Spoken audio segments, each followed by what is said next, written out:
Bonjour, bonjour. Donc voilà, je m'appelle Christophe Pichot et je travaille pour SQLI Paris, une agence qui est partagée entre Rouen et Paris, c'est la BU Microsoft. Alors voilà, alors il faut que j'affiche mon petit record, sinon je ne me vois pas. Voilà.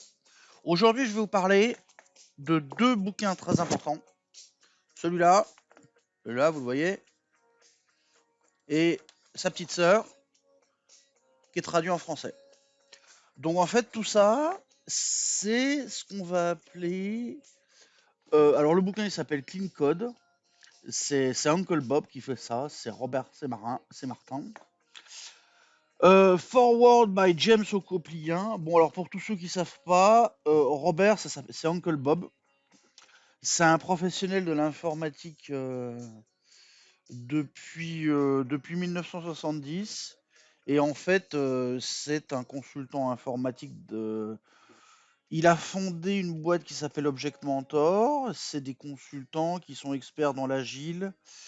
Et bon, bah en fait, c'est la référence moderne de tout ce qui est développement logiciel. Orienté objet, design pattern, UML, agile, extreme programming, C++, Java, C Sharp, Ruby. Et en fait, c'est en fait Uncle Bob, celui qui a écrit par exemple Clean Code, le handbook du software agile craftsmanship.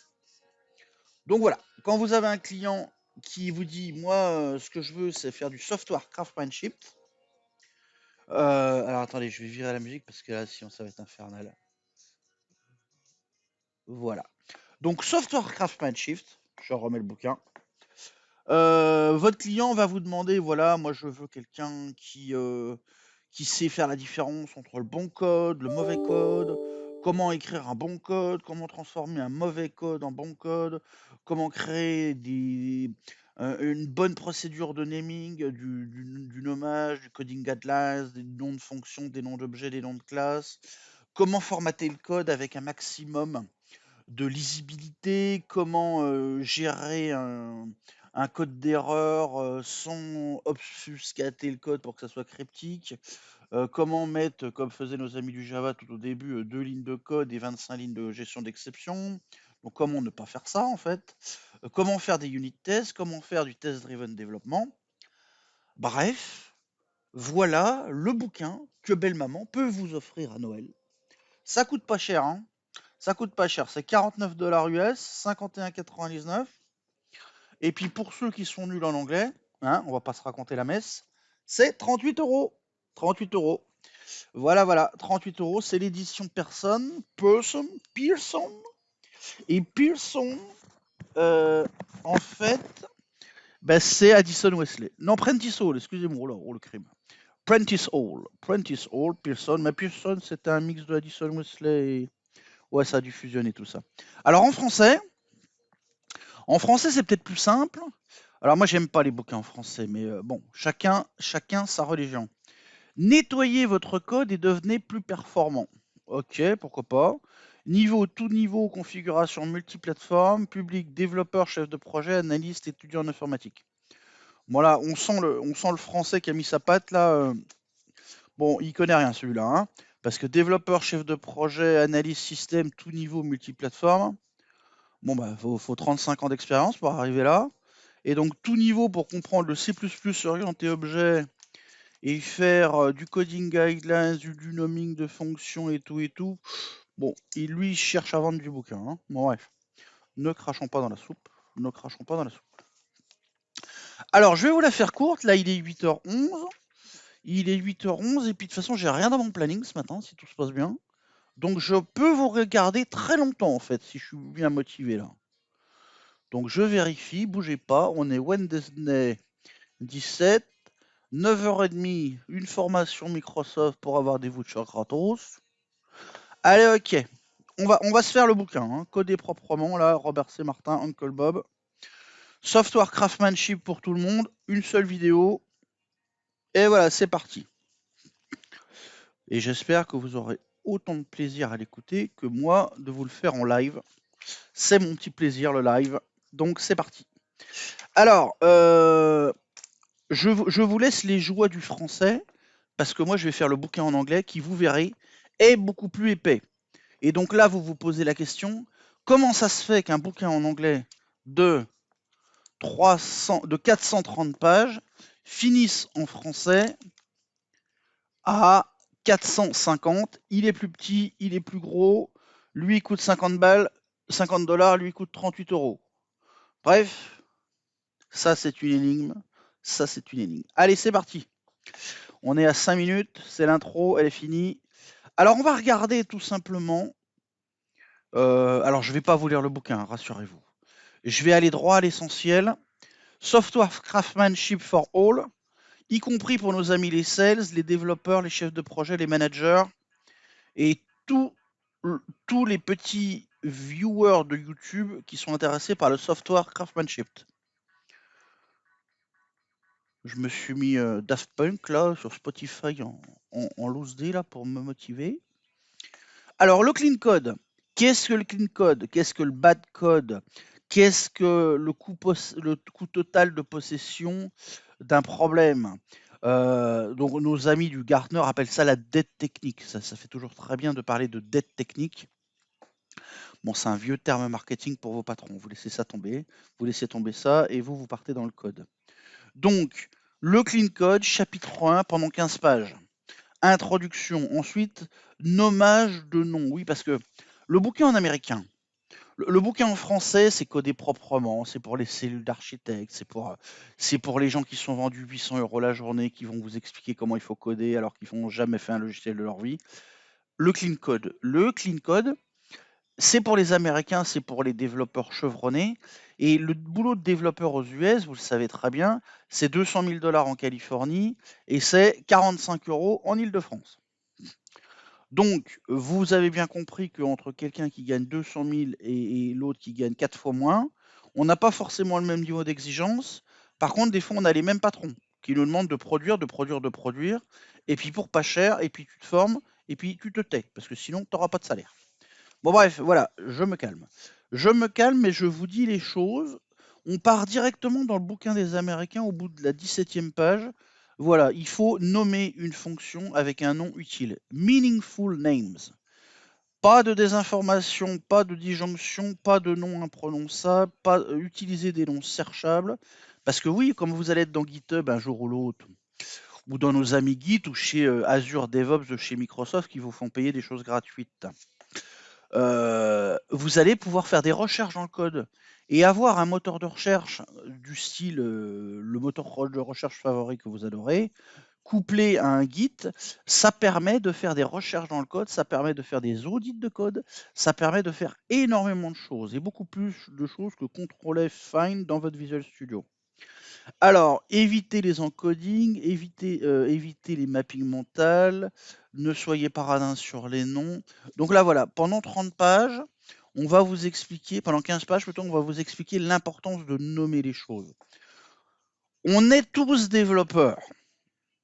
Donc, quand on fait du code, le but du jeu est que ce code soit le plus parfait au sens état de l'art par rapport à la technologie que vous éditez au niveau du système d'exploitation de l'utilisation des API système, au niveau des éditeurs de framework comme les Java, les .NET et compagnie, le respect des bons standards et tout et tout. Et en fait, tout ça, ça passe parce que vous êtes utilisateur de tout ça. Donc, à un moment donné, vous allez créer des fonctions, vous allez créer des classes, vous allez créer des variables. Et donc, le truc de base qu'il y a dans un audit, que ce soit fait par un humain ou par une machine, la première chose, c'est le nommage.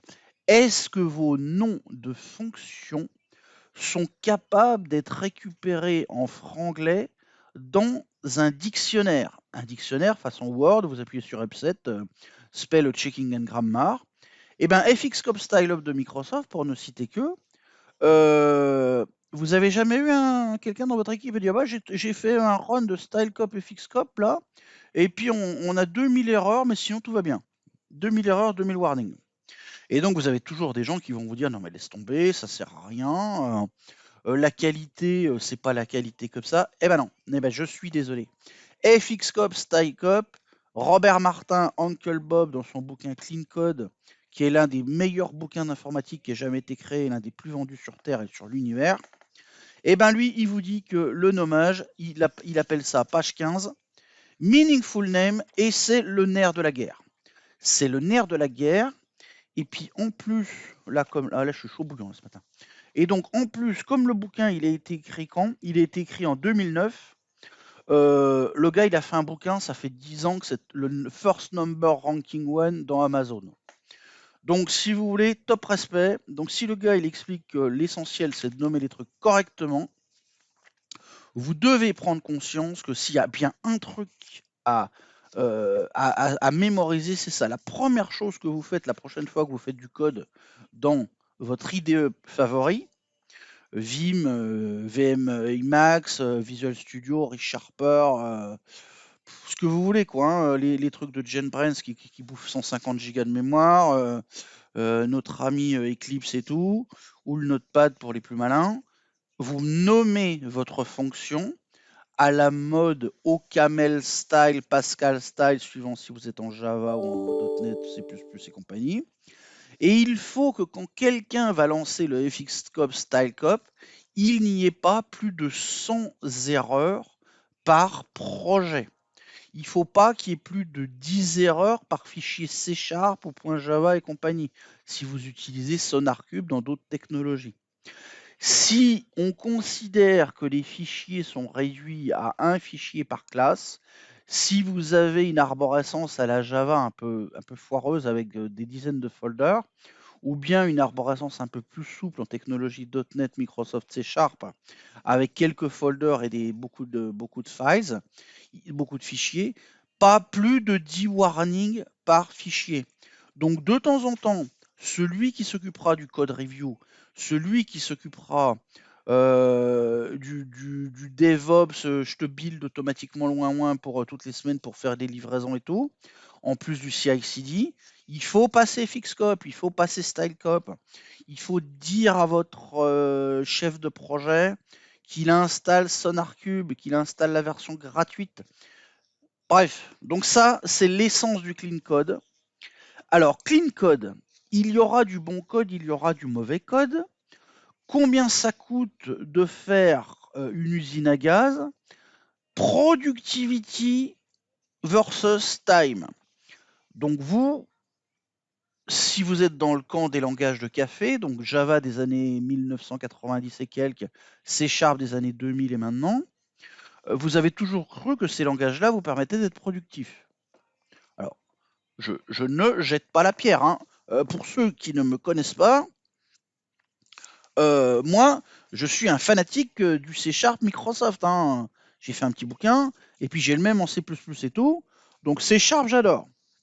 Par contre, je dois vous avouer que, comme je connais aussi bien C++ depuis 30 ans, 30 et quelques années, eh ben, je peux vous dire que moi, les gens qui étaient censés vendre du Java et du .NET, ils sont venus me voir un jour et puis ils ont commencé de me baver leur PowerPoint en m'expliquant, bah là, ton C++, t'es un naze.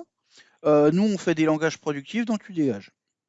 Donc ça s'est traduit comment? Ça s'est traduit que au fur et à mesure, la petite musique, elle s'est instaurée, et puis on a expliqué aux gens qu'il fallait être productif et tatati tatata.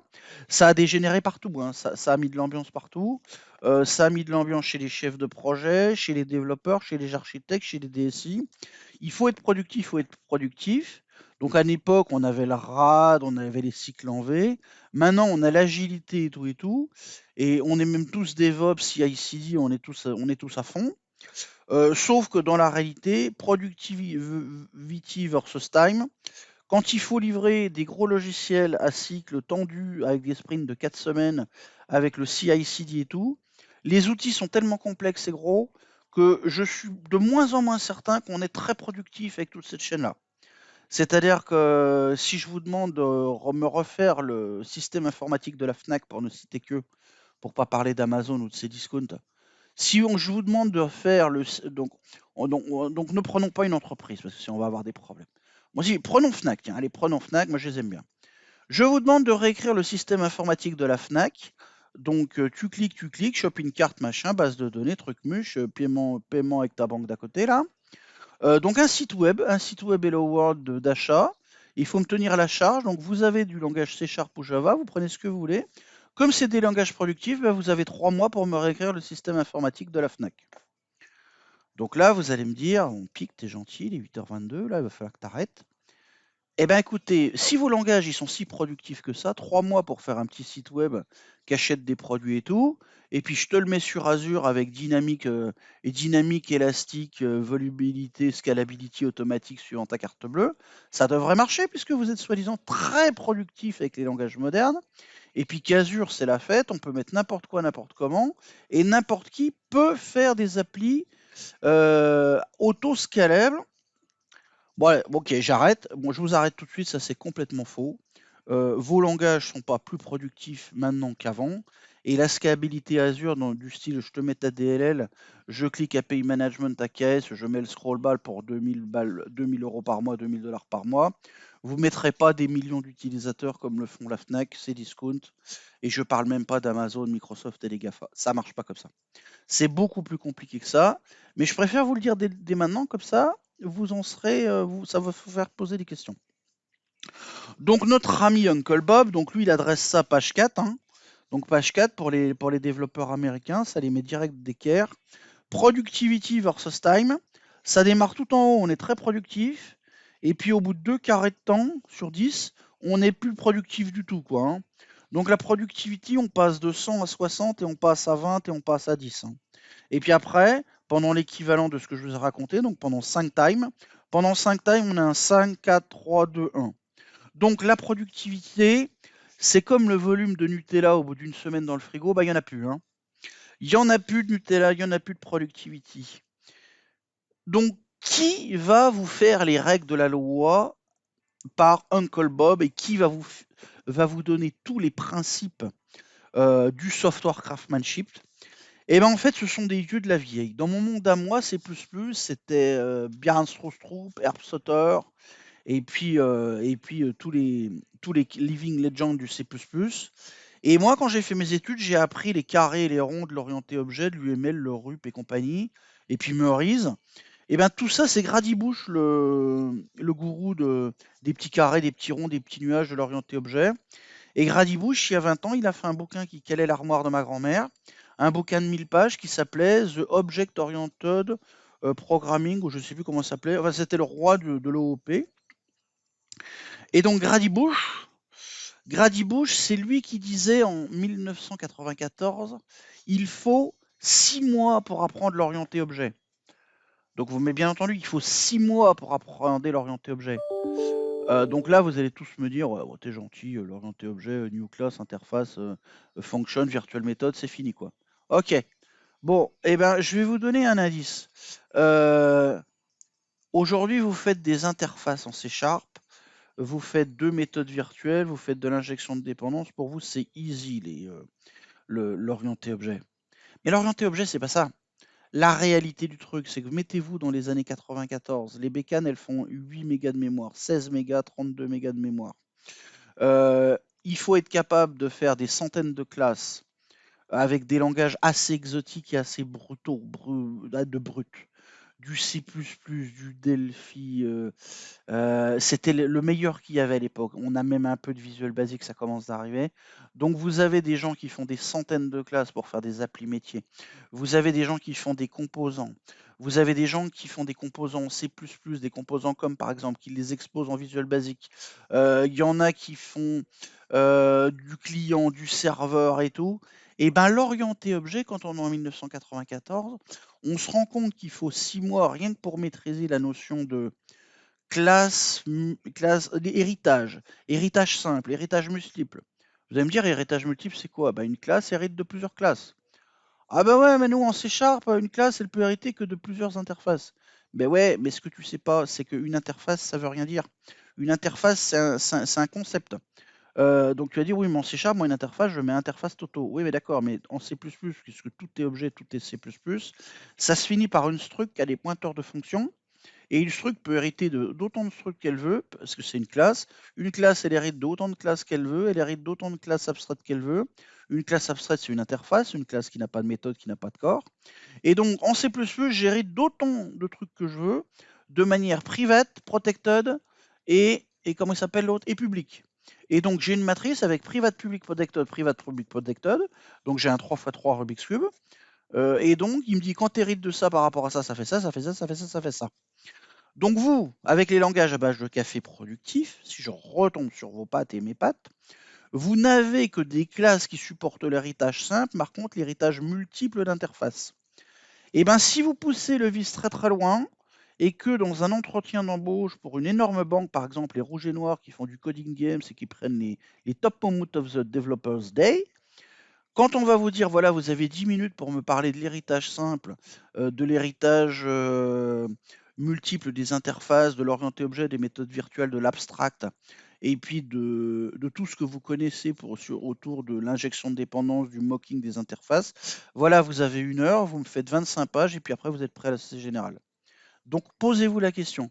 Et là, vous allez vous rendre compte qu'en effet, l'orienté objet, même avec un langage comme C#, ça prend 6 mois à apprendre. Les standards, ils n'ont pas changé. 1990, les petits nuages. 1997-95, les petits carrés. UML, RUP. Vous appelez ça l'agile, vous appelez ça maintenant comme vous voulez, les méthodologies, le XP programming et tout. L'orienté objet, c'est 6 mois.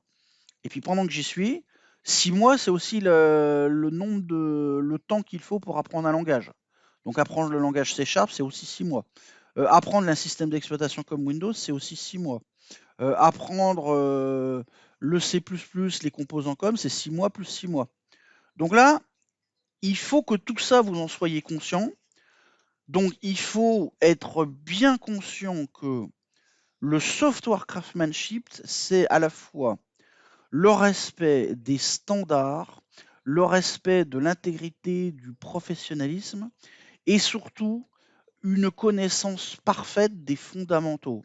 C'est-à-dire, ça va de la couche du système d'exploitation, ça va de la couche des API et ça va de la connaissance des architectures multiples, que ce soit les mastodontes centralisés des mainframes ou historiquement des systèmes Unix, jusqu'au client-serveur, jusqu'au distribué, du client-serveur basique avec du C, C++, des RPC, du Corba, ou bien du Indigo, WCF, sauce Microsoft, WC Toile, Web API et compagnie, tels que vous trouvez en .NET Core, Web API, Kestrel, .NET Core, Linux. Tout ça, c'est l'architecture, ça fait partie du software craftsmanship. Et donc, vous devez aussi connaître les héros de votre métier, les légendes vivantes. Les Zidane et Platini du football, et ben nous, c'est les Grady Bush. Le Big Dave Thomas de la Fondation Eclipse. Le Michael Feather de Working Effectively with Legacy Code.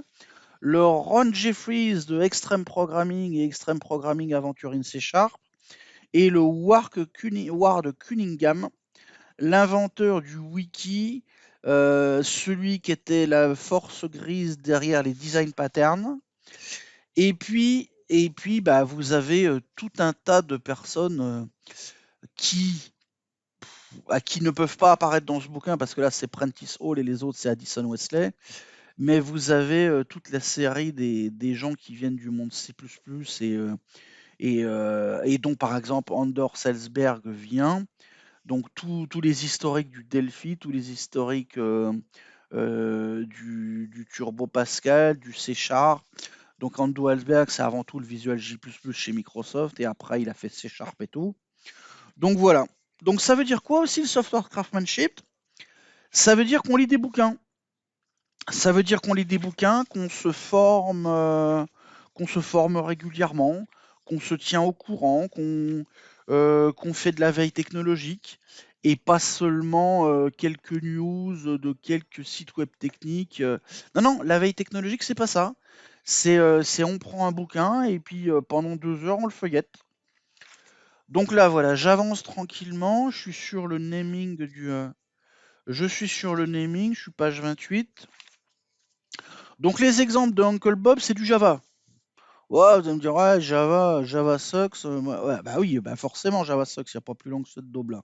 Mais par contre, l'avantage, c'est que comme c'est du Java state of the art, et que Java est un fils de C++ à 90% comme C#, Et ben en fait, ce qu'il écrit en Java, vous le mettez en C++ et en C#, les trois compilent exactement de la même manière. À part deux, trois intersections de private public machin, ça compile tout le temps. Et donc on reprend à la base, hein. Les variables, l'affectation n'est pas bonne, le contexte de la variable est incertain, le contexte est graduel, tatati tatata. Donc il faut renommer, il faut relire son code, il faut le faire relire par quelqu'un. Donc déjà au bout de 30 pages, ça vous explique que vous ne savez pas travailler. C'est-à-dire que vous êtes jeune, vous êtes plein d'énergie, vous êtes débordant d'énergie, vous avez un super ordinateur, .NET et tout. Et en fait, eh ben, ce bouquin vous explique que la vie n'est pas si facile que ça. Donc voilà, donc ensuite on part sur les functions. Les functions doivent être small. On ne fait pas une fonction de 2000 lignes de code. Un niveau d'abstraction par fonction, on part sur la gestion des switches, on part sur la gestion des if, on part sur la notion d'argument de fonction. Comment est-ce que vous faites pour mettre une fonction qui a 10 arguments? Vous mettez les premiers, les derniers, vous mettez des valeurs par défaut, vous mettez les int ensemble, les strings ensemble. Et bien ça, c'est des questions qu'il faut savoir se poser. Quand vous faites un code review, est-ce que vous regardez le nombre de paramètres d'une fonction? Oui, non. À partir de quand un nombre d'arguments est-il acceptable ou pas? Tout ça, vous le saurez si vous étudiez SonarCube et Steelcop et FileCop, où c'est page 40 du bouquin. Les arguments de type object. En C#, vous connaissez le boxing unboxing. Je mets un object, je récupère le truc, je caste, je récupère le truc, et on va tout de suite vous expliquer que ouais, mais le object c'est pas bon, le cast uncast c'est pas bon, c'est pour les bourrins du C. Donc nous, boxing unboxing, on fait pas, sauf quand on n'a pas le choix sur la sérialisation des sérialisations des streams et qu'on récupère en native type, enfin en type CLR qui vont bien. Ouais, mais il n'y a pas que ça. Il n'y a pas que ça, parce qu'avec l'abstraction de haut niveau, on peut ramener tout avec Object pour faire du dynamic loading et compagnie.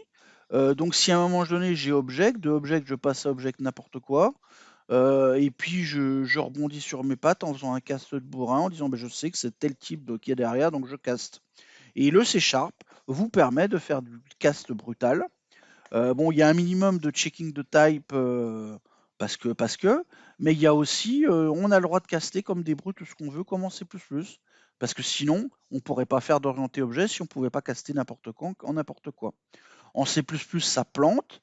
En C#, vous aurez une exception invalide type, je ne sais plus comment elle s'appelle. Mais bon, il est possible de faire de caster n'importe quoi en n'importe quoi.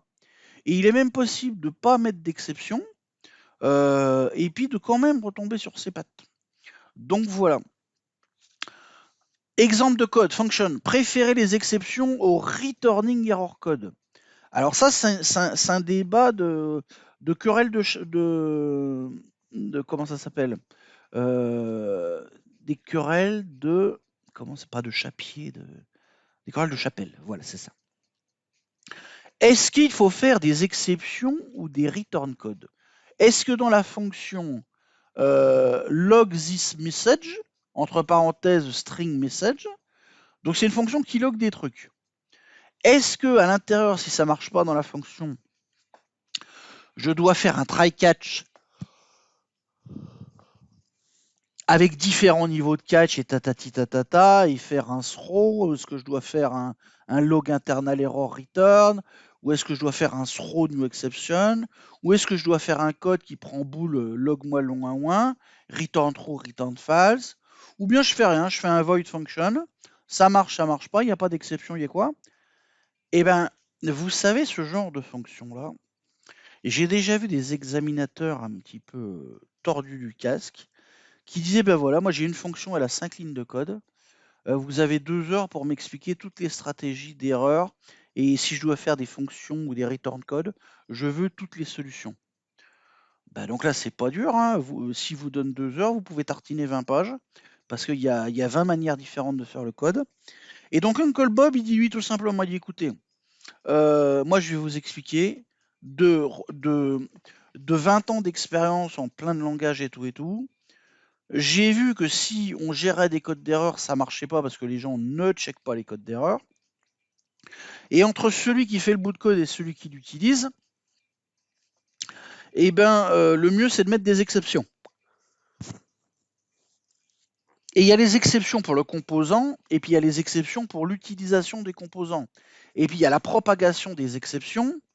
Et puis si on est en client-serveur ou en TypeScript qui va directement dans un Web API C# machin, est-ce que l'exception du TypeScript qui est sur le client dans un browser avec un langage exotique qui pond du JS, est-ce qu'au final dans le web service Web API .NET Core C# Linux, Kestrel, ça se traduit par une exception qui est wirée sur le câble et qui promulse l'exception du client dans un autre langage vers le C# dans mon langage à moi pour que je fasse try catch exception. Donc vous vous rendez compte que la notion d'exception sur la propagation entre le client et le serveur, c'est plus une exception try catch, c'est le TGV pour transporter un malade de la France à Toulouse pour le Covid. Ça prend une journée et puis ça mobilise 20 personnes, quoi. Et bien voilà, c'est pareil. Préfère exception to returning code. Uncle Bob, il dit ça, mais c'est contestable. C'est contestable pourquoi? Parce que par exemple, dans le code de Windows, depuis 30 ans, il n'y a pas d'exception. Je vous parle du code de Windows, hein, qui est fait en C et en C++. Sur les 4000 DLL de Windows et les 600 exe, il n'y a pas une exception dans le code.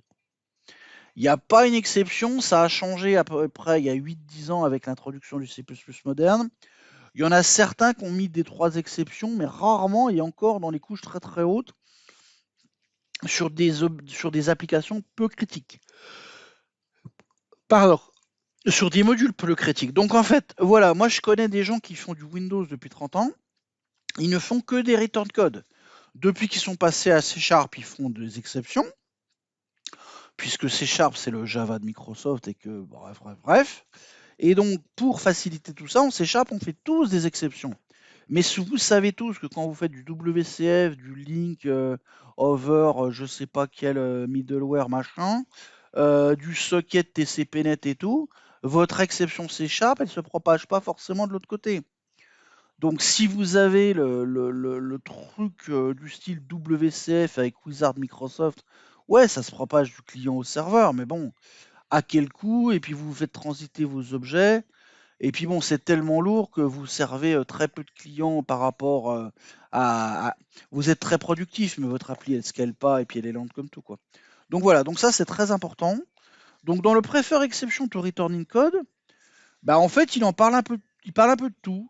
Error handling, try catch, il parle de pas mal de trucs. Et puis, qu'est-ce qu'il y a d'autre? Dans le bouquin, on est vraiment orienté code, quoi. Et donc vous avez à la fin de chaque chapitre, par exemple, je prends la fin du chapitre Function en 52. Donc il y a le Kernighan et Plogger. Element of Programming Style, 1978, McGraw-Hill. Bah, 1978, c'est 4 ans après le C. Hein. Donc Kernighan, c'est le Kernighan Enriched du C. Après, on a Robert C. Martin en 2002, Agile Software Development. 1996, Design Pattern, Element of Reusable Object Oriented Software, Gamma and All. C'est le Gogong Ford des design patterns. Donc oui, au passage, design pattern. Tout le monde sait ce que c'est que les design patterns. Vous avez tous 8 sur 10 en notation C#. Tout le monde le sait. Sauf que quand je vous demande la liste des design patterns, à part Factory et puis Singleton, il vous en manque 28 en fait. Donc de temps en temps, réviser les design patterns, ça coûte rien. Et donc le Gang of Four de Gamma NA, l'Addison USA 1996, entre 2 Tinder et 3 jeux FIFA 21, vous downloadez ce petit bouquin CHM Design Pattern. Il fait 780K, c'est un CHM à l'ancienne, où vous m'envoyez un mail et puis je vous l'enverrai gratos. Bon, trêve de plaisanterie. Donc voilà, à la fin de chaque chapitre, on a des bouquins de 1972 à 2000 à 2002. Donc c'est l'état de l'art. C'est l'état de l'art. Chapitre 4, les commentaires. Alors les commentaires, sujet beaucoup plus d'actualité. Une application sans commentaire est-elle une bonne application? Donc bien sûr, il est de bon ton de dire ah bah non, les commentaires c'est important, tatati tatata. Ok. Donc on dit tout ça. Le jour où on entretient, est-ce que vous faites des commentaires? Bah bien sûr, je fais des commentaires. Au bout d'un an, Si votre manager vous prenait au mot et qu'il vous regardait la totalité des commentaires que vous avez fait dans votre code depuis un an, alors à part ceux qui font des XML commandes, donc les commentaires qui servent à rien, pour générer de la doc en, en Castle, je sais plus quoi, ou en CHM, je suis plus certain que de nos jours, il y en a beaucoup qui fassent ça. J'en rencontrais beaucoup il y a 15 ans, des gens qui faisaient comme Microsoft, ou qui faisaient du Doxygen pour générer les XML commandes et les classes bash machin. Mais ça, c'est devenu très rare. À part les coachs agiles et tout, euh, comme mon ami Bruno Boucard, voilà, qui a la SocGen, qui fait de l'agile et tout, qui les traîne et tout. À part lui et puis quelques-uns qui sont old school, comme les Richard Clark et tout, salut Richard, et ben très peu connaissent ces outils-là qui permettent de faire du d'oxygène Castle Windsor. Ah, Castle Windsor, voilà, ça doit être ça. C'était mon ami Trucnac de Trucnac, c'est Power Monkey ou PDF Monkey, voilà. Donc bonjour à vous trois, je vous mettrai dans la vidéo. Et donc, à part ces vieux gourous de la vieille, très peu font des XML commandes, des trucs comme ça. Donc, moralité, je retombe sur mes pattes. Prenez votre code depuis 12 mois, allez, on va se marrer. Depuis les 6 derniers mois, vous comptez le nombre de lignes de code. Donc, déjà, vous trouvez un outil qui est capable de compter le nombre de lignes de code. Donc, déjà, ça va vous occuper 10 minutes. Et vous me donnez le nombre de commentaires que vous avez fait. Pareil, vous trouvez un outil qui est capable de trouver le nombre de commentaires. Les plus filous trouveront un raccourci dans Visual Studio, j'en suis persuadé. Et moralité, vous faites la règle de 3, truc à droite, truc en haut, je divise, je multiplie. Et si vous arrivez à 10% de commentaires, je vous envoie un de mes 2 bouquins gratos. N'hésitez pas. Avec photo d'écran, comme quoi, là, les 6 derniers mois, alors, donc, un bon développeur, ça fait 200 lignes par jour. Donc, au bout de 6 mois, ça fait donc 20 fois 6 fois 200. Donc, ça, c'est le nombre de lignes de code que vous êtes censé produire si vous êtes productif. Et puis, donc 20 fois 6 fois 200. Et donc, il faut 10% de tout ça. Donc, vous m'envoyez tout ça et je vous envoie l'aide mémoire C Sharp, l'aide mémoire C++, et puis un bouquet de fleurs pour les 2 premiers. Allez, trêve de plaisanterie, page 55. Explain yourself in code, good command, legal command. Oui, dans le code, l'essentiel, c'est pas de mettre son nom.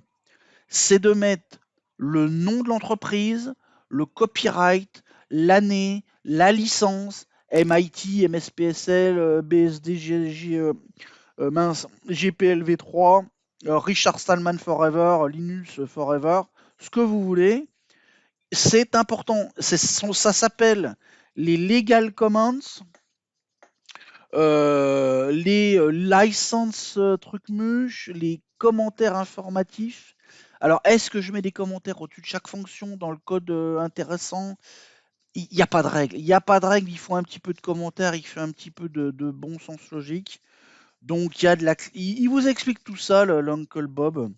Les commandes to do, ça c'est très important. Vous faites un slash to do. Slash to do, comme ça vous mettez le numéro de l'issue Git. Comme ça je fais find in fetch to do, je trouve la totalité des issues qui sont à faire ou pas à faire. Et j'ai pas besoin d'aller dans le dashboard.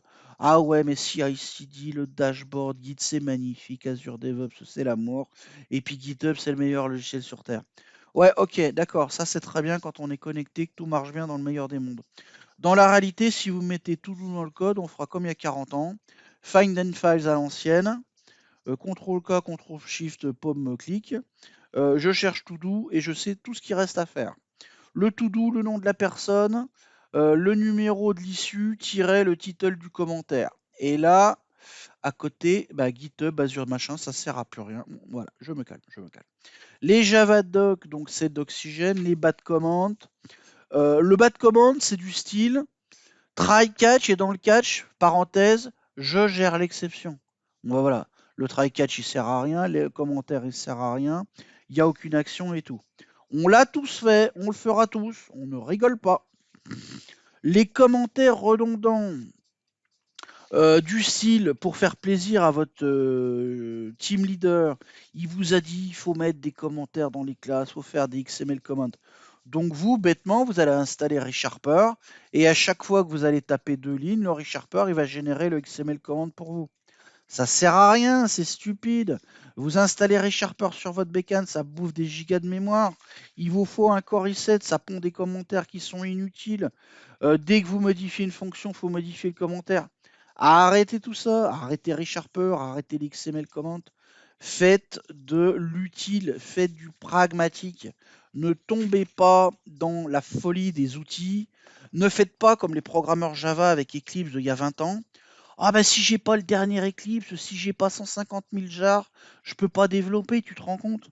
Bah ouais, bah en .NET c'est pareil. Si t'as pas ReSharper, si t'as pas le dernier Visual 2019, si t'as pas .NET Core 3.1 bêta preview .NET 5 de ta grand-mère, si t'as pas 150 000 package nuggets, si t'as pas Azure DevOps, si t'as pas de TFS, tu peux pas bosser. Eh ben non, je suis désolé. C'est pas comme ça le métier. C'est pas comme ça. C'est pas comme ça. Bon, bref. Chapitre 4, les commands. Mais il en a mis des trucs sur les commands, je me souvenais plus de tout ça. HTML commands, nom de local information, Javadoc, in non-public code. Ouais, voilà. Pareil, les commentaires. Les commentaires, c'est. On revient aux grands fondamentaux. En C++, on a les hash, on a les CPP. Les hash sont publics, les CPP sont privés. Tout dépend si on donne le code à quelqu'un. En .NET, c'est pareil. En .NET, on a le disassembly, on peut tout voir. On a les commands, on fait des composants comme, on fait des DLL et tout. Ne trahissez pas les propriétés intellectuelles dans les commentaires. Ne faites pas fuiter trop d'informations. Donc ça, pareil, c'est des trucs qu'il faut voir à un moment donné. Allez, chapitre 5, formatting.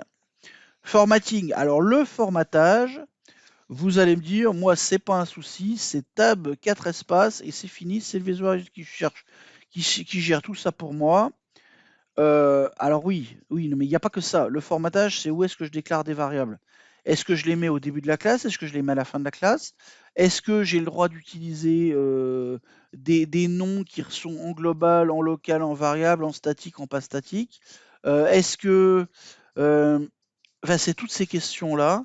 Et puis, est-ce que je mets tous les privates en premier? Est-ce que je mets tous les publics en premier? Est-ce que je mets d'abord les fonctions publiques et je regroupe toutes les fonctions parties publiques? Ou je mets, par exemple, si j'ai un énorme logiciel de dessin et que ma classe, elle compte 250 fonctions, je mets d'abord le truc sur les ronds, les carrés, les machins, ensuite le copy-paste, ensuite le file save as. Comment j'organise mes fonctions? Ça, c'est le formatting. Je n'organise pas mon code suivant si je suis tout seul le samedi après-midi pendant que maman trimballe les gosses au bois de Vincennes, ou bien si je suis en entreprise en Californie et qu'on est 3000 à faire la start-up du prochain jeu qui va ramener $1 milliard de chiffre d'affaires. Donc le formatting n'est pas fait tout le temps de la même manière. Donc notre ami Uncle Bob, il appelle ça l'horizontal formatting avec le vertical ordering. Il appelle ça des pourcentages de number of lignes et la largeur des lignes. Et il fait une Java line with distribution.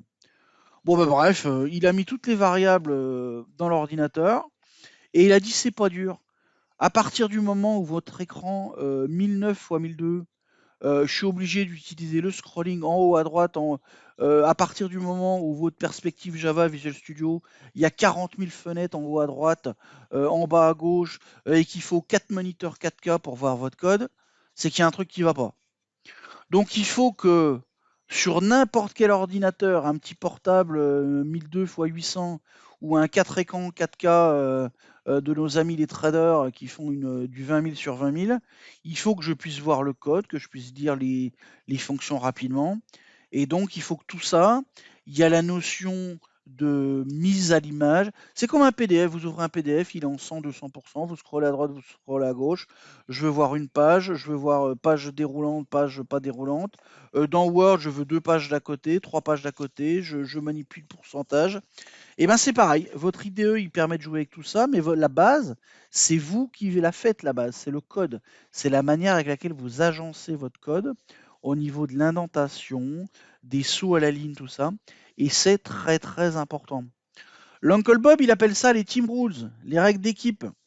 Ben oui, les règles d'équipe, parce que si vous développez dans, je sais pas, par exemple, un centre de service. Allez, on en prend un au pif. Lyon, vous êtes à Lyon, vous faites une appli pour le Cégide, vous faites de leurs super applis mobiles avec leur framework foireux là, pour faire des applis Android, iOS à base de Xamarin sans contraintes techniques.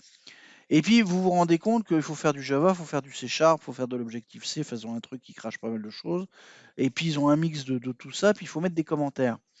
Donc en fait, là, il va falloir se mettre d'accord avec les équipes parce que vous allez tous amener à toucher plein de technologies et que la correction d'un bug multiplateforme se traduit par N bug plateforme dépendante. Donc votre issue, elle se décline en corrigez-moi le bug 25 sur peut-être cette plateforme, celle-là ou pas celle-là ou pas celle-là à investiguer. Donc l'issue se divise en 5 sous-issues et tout et tout. Se divise derrière en autant de sous-issues qu'il y a de plateformes. Donc on passe d'une issue à 5 sous-issues, à 25 sub-sub-issues, parce qu'il y a de l'iOS, de l'Android, plus du Windows Phone, mais du desktop, du serveur, de l'HTML, du machin. Et donc, comme les applis, elles sont multi-support, multicanal, et ben tout ça, ça fait des trucs à investiguer. Donc voilà, donc là, on est page 92. Donc là, vous êtes bien conscient que le software craftsmanship, c'est quand même quelque chose qui reprend tous les fondamentaux du métier. Et encore là, je suis allé vite, hein, on balaye les pages très très vite. C'est très détaillé, c'est très détaillé. Alors, chapitre 6, Object and Data Structure. Et ben donc là, c'est ce que je vous disais sur le Gradibouche, quoi. C'est la notion de data et d'objet, la symétrie. Est-ce qu'une classe égale un objet? Est-ce que dans nos amis du link, une classe égale une table égale un objet? Est-ce que ben voilà quoi, les trains qui arrivent à l'heure, les trains qui arrivent pas à l'heure, les trucs hybrides, les structures, le transfert des objets, les active records. euh, comment dire, il vous parle de tout ça. Il vous parle de tout ça, mais de très high level pour vous faire commencer de comprendre le truc. Je vous lis une phrase qui résume bien la chose. Somewhat more common is the bean form. Beans have private variables manipulated by getters and setters. The quasi-encapsulation of beans seems to make some OO purists feel better than usually provide no other benefits. Donc en fait, il y a un bout de code .java dans lequel il y a 3 getSet qui se battent en duel, getState, getZip, getExtra, getStreet. Et puis il y a une classe qui a un constructeur adresse qui prend street, extra street, stit et state et zip en constructeur donc en constructeur par défaut. Et donc en fait, on a une variable qui s'appelle street en private, street extra, city, set et zip. Et en fait, dans le constructeur, on affecte à la variable globale qui s'appelle street. Alors c'est pas une variable globale, c'est la variable qui est passée à le premier argument du constructeur. Et ben en fait, on fait this.street. Le this.street égale street. Donc dans le premier paramètre street, on fait this.street pour savoir que c'est celui-là. Et égale street, c'est parce que c'est celui de la fonction. Ah ouais, ok, d'accord, je me suis pris les pieds dans le tapis. En private, dans la classe Java, il y a une private string street.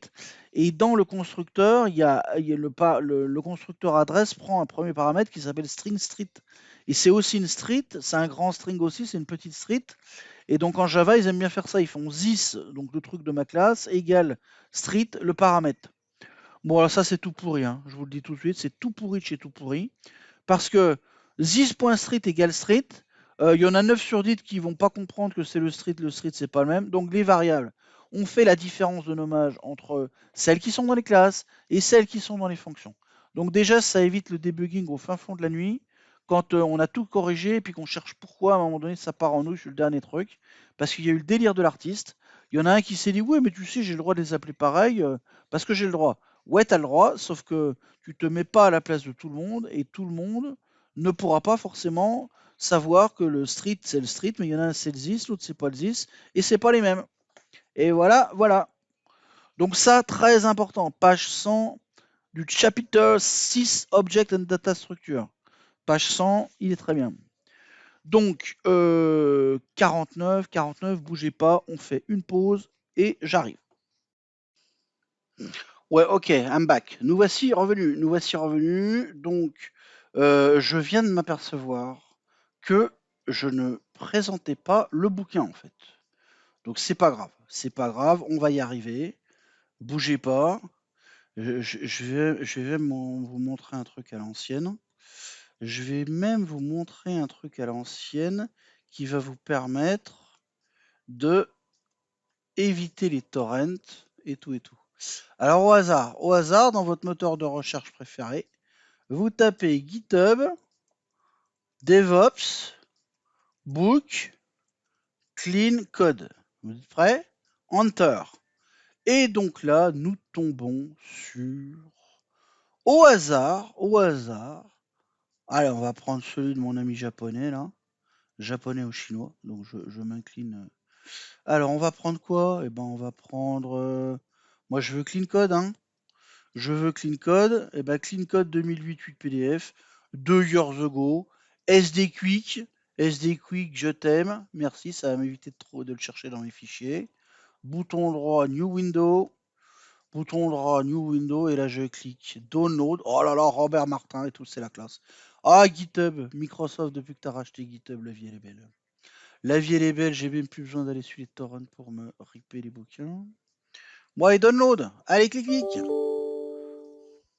Allez, bougez pas, on va se la faire tranquille comme ça. Donc je vais vous montrer le clean code. Le clean code, bougez pas, on va faire ça bien. On laisse le nom de la boutique. Hein, important, Marketing Forever.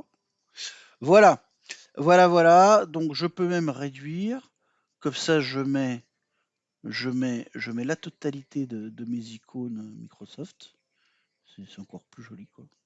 Depuis que je suis passé au marketing, ma vie a changé. Bon bref, trêve de plaisanterie. Clean Code.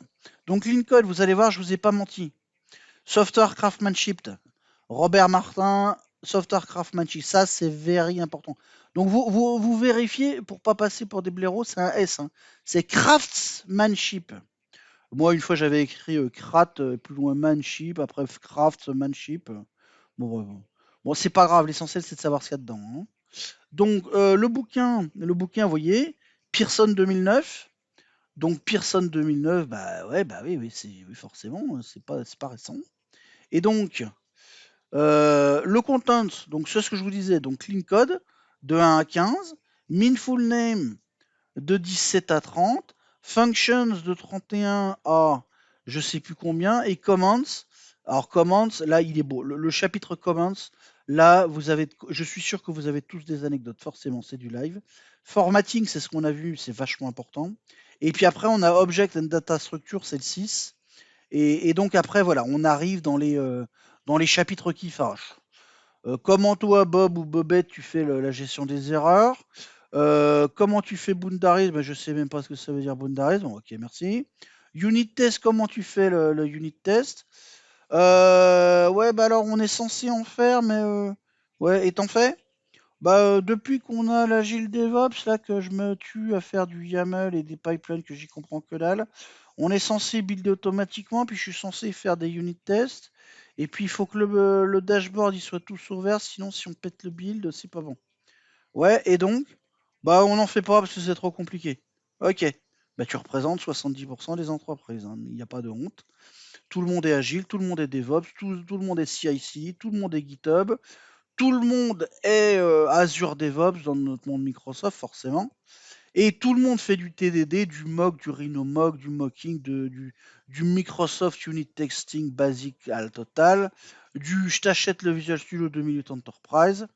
Et moralité, qui arrive à avoir un module de build qui build tout le temps dès qu'il y a une policy de check-in, qui run les tests unitaires, qui est vert toute la journée, qui a pas un loulou qui pète le build en milieu de journée parce qu'il a fait un check-in foireux, et toute la nuit ça build et tout est vert et tout ça pendant une semaine comme en Californie. Qui c'est qui fait ça? Eh bien personne, parce que même en Californie ils n'y arrivent pas. Et puis même en France, chez les quelques éditeurs logiciels, les gros pour pas les citer, ils n'y arrivent pas. Donc on va pas non plus demander à un prestataire de service de y arriver et tout et tout. Donc vous voyez. Donc tout le monde peut se dire qu'il ne respecte pas le unit test parce que c'est tellement compliqué que ça tire le DevOps, ça tire plein de trucs. Et puis en plus, quand on fait du unit test sur du code legacy qui a 15 versions de framework différentes, qui tournent pas de la même manière, avec des nuggets qui sont pas synchronisés et qui sont dépendants de tous les autres, eh ben, on sait très bien que ce n'est pas possible. Donc on décide que pour l'année 2015-2012, on a fait des unit tests en VS 2010 parce qu'on avait du .NET 4. Et puis comme on réécrira 5 ans plus tard en .NET 5 ou .NET 6, et ben, quand on passera à la version d'après, quand on larguera le TFS, qu'on passera à DevOps ou à Azure DevOps ou à GitLab ou je sais pas lequel, et ben, peut-être qu'on fera des unit tests et tout. Mais bon, là, on a déjà des pipelines pour faire un serveur de build. On peut pas tout faire au même endroit. Enfin bref, vous voyez ce que je veux dire, quoi. On peut pas non plus passer de petites ESN qui build en local et qui livrent sur clé USB à Startup de la Californie qui met des unit tests, du CI/CD, du DevOps, de l'Azure et tout et tout. Ce n'est pas possible. Ce n'est pas possible. C'est pas parce que ce week-end, tu as fait de la conduite accompagnée avec papy mamie que la semaine prochaine, tu conduiras la Formule 1 de McLaren au Grand Prix de Malaisie. C'est impossible. C'est impossible. Et bien en informatique, c'est pareil. C'est impossible. C'est pour ça qu'il y a des bouquins. Bref, bon, je me calme. Il est 9h06, je me calme un peu. Alors, unit test, donc on tool, voilà, c'est très bien. Unit test, on va regarder. Classe, on va regarder. Système, concurrency, smell and heuristics, concurrency. Ouais, alors, ok, je vois ce qu'il voulait dire. Donc, on va regarder tranquillement unit test, classe, système, emergence et concurrency. Je pense que je vais arrêter la vidéo là et je vais vous préparer tranquillement celle sur unit test. Unit test et error handling, je vais faire un package groupé. Je vais faire 30 minutes sur error handling, 30 minutes sur unit test. Et puis comme ça vous donnera une bonne idée de pourquoi c'est important de pouvoir en discuter autrement que oui, oui, je sais faire un try catch, oui, oui, je sais faire un Rhinomock sur une interface. Tout le monde sait le faire, ça, tout le monde sait le faire. C'est pas ça l'essentiel. L'essentiel, c'est de savoir prendre de la hauteur et de savoir gérer au cas par cas quand est-ce que vous ferez, quand est-ce que vous ne ferez pas, et pourquoi c'est acceptable de casser les règles et de dire, bon, à un moment donné, un pragmatisme, les gars. Hein. Cet après-midi, j'ai YAML, j'ai Pipeline, j'ai CI/CD, j'ai revue de code, j'ai 5 trucs à livrer et j'ai bébé à récupérer à la crèche à 17h30. Donc voilà, à un moment donné, il y a des priorités et on fait comme on peut. Donc je vous expliquerai tout ça. Il est 9h08, tout le monde se lave les dents, tout le monde file au boulot. Je vous embrasse tous. C'était Pic de SQLI et à bientôt pour de nouvelles aventures dans le monde du C#, de Microsoft, du C++, du DevOps. Et voilà, voilà. Allez, bonne journée à tous.